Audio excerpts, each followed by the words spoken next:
Listen, guys, I'm going to say this one time and one time only. Well, actually, that's a lie. I'm going to say it like 1,000 freaking times.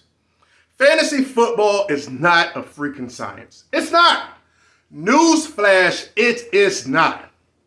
Okay? I know different people have their ways how they draft. You know, some people draft zero RB heavy, prioritize tight ends, or whatever the case may be. Here is the straight up, this is the bottom line. You just have to hit more times than not. Okay? It's just that simple. And if you can learn to do that, you'll be successful and have a great chance in fantasy football to be in the playoffs, get a bye week, and crush it to win the championship. Welcome back, you guys. This is Anthony Blake Jr. with Flawless Fantasy Football, and we're going to jump into an episode of the top 5 running backs that I love. Yes, heart right there. See that? Or maybe the heart's over here. Either way, I love these freaking guys. Okay? Now look, anybody can tell you, Jonathan Taylor, Henry Eckler, I love these guys. Well, who the hell doesn't love those freaking guys? Everybody in Momo's picking those. And guess what? If you don't have a top 3 or 4 pick, you're not getting those guys. So that's a mute point. I've seen people make videos, top 5 running backs I love, and they be all freaking first rounders. Again, you guys know I'm sincere. I'm not here to be a megastar freaking YouTuber. All right? I'm here to help people win fantasy football championships. And at the end of the day, this is a bucket list thing for me. Okay? I can say what I want to say. I'm not afraid to stick my neck out and not talk out of the side of my neck. Because, you know, a lot of these... Let me vent for a second. A lot of these content creators in fantasy football, they'll talk about everybody, right? And they'll say something good about everybody. A little bit of good, a little bit of negative. So when they pop, they'll say, oh, we talked about that guy and we told you. No. You may have sprinkled in some good stuff, but you also said some negative stuff, but you didn't recommend and tell people to freaking draft them. And that's what I'm here to do. All right? Okay. So, and guess what? Nobody's always right. But one thing about it is, you can miss out on some players. But as long as you pick the right players that totally don't hurt your team, you'll be just fine. Let's get into 5 running backs that I love that people may not for this year, 2022 in fantasy football. First up is Najee Harris. Now, wait a minute before you get going. The reason why I say Najee Harris, granted, he finished as number 4 running back last year, half-point PPR. But there are reports out that he's not going to have as much usage. And then they got the new quarterback in, Trubisky and everything. And, they're not going to be as many dump-offs. Fine and dandy. The man only had, about 10 total touchdowns? He's going to get more than that this year. Okay? So don't be afraid of, he's not going to get me my extra 2 or 3 catches a game. When I feel he'll be more efficient because, let's be honest, Ben Roethlisberger freaking royally screwed Pittsburgh Steelers last year. He was washed and he stayed too long and it showed, okay? So I believe even if he get his usage scaled back a little bit, I still think that he's going to get the yardage and more touchdowns to compensate for all those lovely catches that he gave you guys last year. So don't shy away from him in PPR leagues because at the end of the day, it's about the number of points scored at the end of the game, not how many catches. Because a running back can go out there and get 6 catches a game, but if they're not efficient and they don't score and they don't run for nothing, congratulations for your freaking 13 points. 14 points on a fantasy day or to get with a good game. Don't be afraid of the usage concerns with Najee Harris this year. Moving forward, that's the number 1 running back that I love this year. Never had any shares of him. Mind you, I only had 3 fantasy teams last year. So I'm not one of these people like, I got to have 50 fantasy teams. Again, you guys know I've been playing fantasy football since the 90s, okay? I don't play with all those teams. For one thing, I just play to, I play for prestige. I don't play for money, okay? But that's a different story. I'm a different breed. They're not cut like me anymore, okay? Number 2, Nicholas Chubb. Nick Chubb. Okay, listen. I live by this creed when it comes to fantasy football. I ask myself, have we seen the best of them? Now, if I've seen the best of somebody, I'm very likely not to touch them. Okay? If it's between one person and another person, or more so if they're on the same level, I'll pick the person that I haven't seen the best of. Because guess what? If you've seen the best of them, they're very likely not to eclipse that again. It's kind of like Derrick Henry.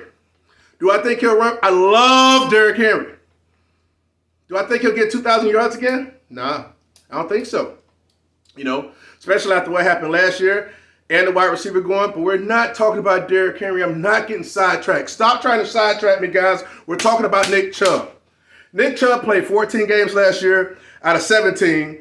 He's never really finished the season, but he always finished as an RB1.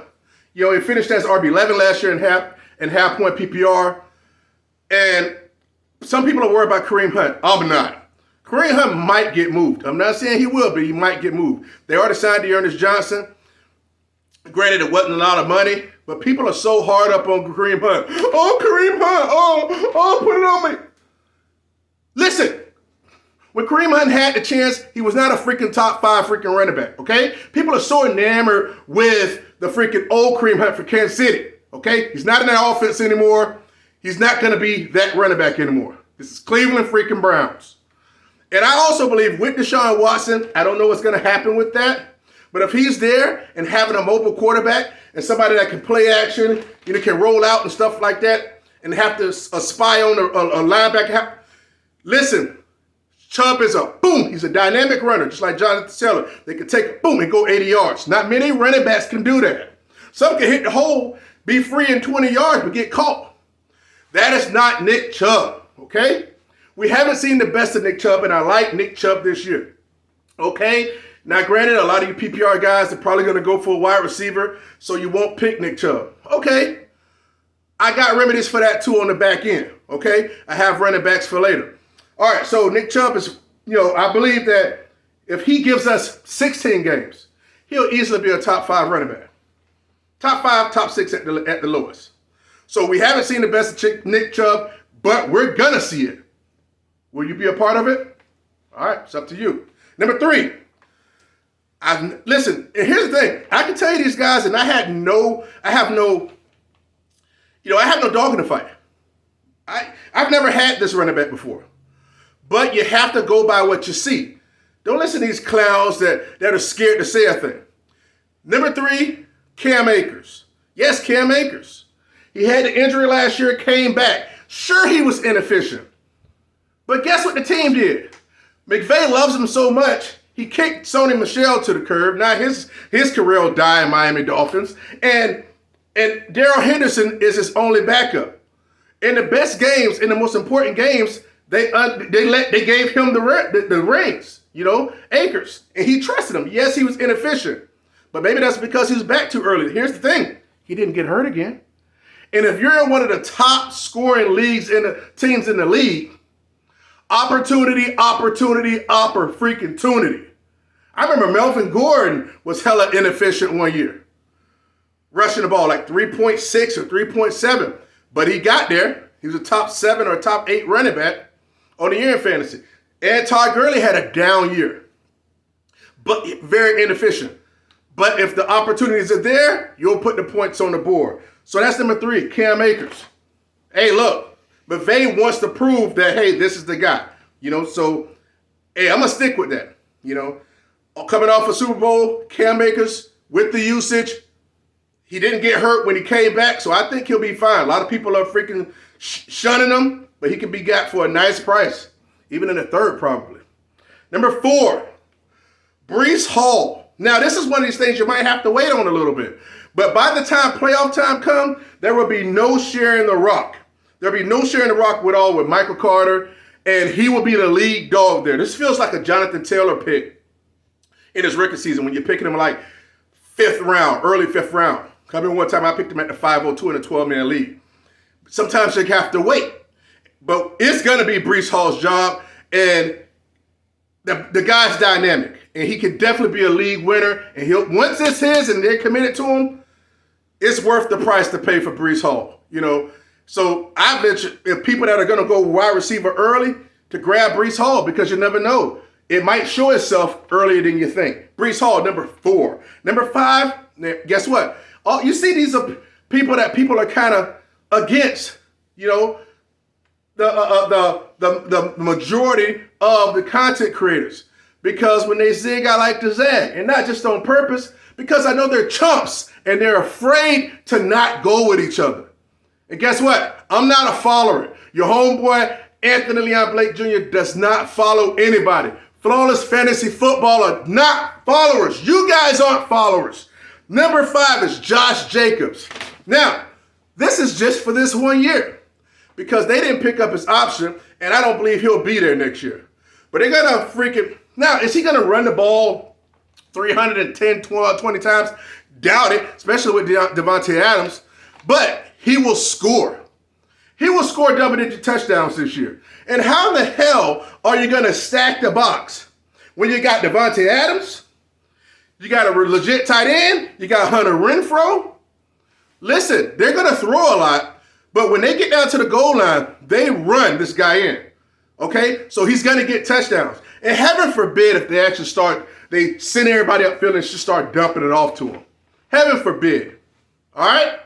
So the people that are willing to take a chance to pick these guys, like, when the hell Josh Jacobs? He's probably like the number 21 running back going right now at half-point PPR, okay?